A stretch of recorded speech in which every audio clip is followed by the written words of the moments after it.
চলে এলাম একদম সবার শেষে চিকেন। যাদের এই রেসিপিটা ভালো লাগে জানিও, কারণ কি এইটার মধ্যে চিকেন কম ছাড় বেশি, যেমন গলা অনেক কিছুই যেটা তোমরা অনেক ভালোবাসো না। তো তোমরা দেখে নাও, আমি খাচ্ছি আর তোমাদের সাথে শেয়ার করছি, কারা কারা ভালোবাসো জানিও। আর এই হলো পুরো চিকেন কষা যে করেছে সেটা হলো আমার বউ।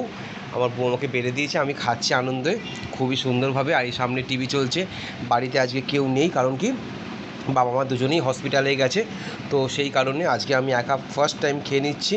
তো সেকেন্ড বউ খাবে, বাবা মা যখন পরে আসবে তখন বাবা মা খাবে। তো আজকের ভিডিও এখানে শেষ করলাম, টাটা, সবাই ভালো থেকো। তো বন্ধুরা, বউ আজকের ফাটাফাটি রান্না করেছে, সব কিছু আমি রেসিপি খেয়ে মানে লাঞ্চ করে এই আমি দোকানে চলে এসেছি, কারণ বাড়ির সাথে আমার দোকান অ্যাটাচ। তো এই দোকানে এসে আমি রেস্ট করছি। খুব সুন্দর, তোমরা ভালো থেকো। নেক্সট ব্লগে কালকে আবার দেখা হচ্ছে, টাটা, ভালো থেকো কিন্তু। আর আমার পেজটা ফলো করে নিও, যাতে তোমাদেরকে খুব সুন্দর সুন্দর ভিডিও দিতে পারি।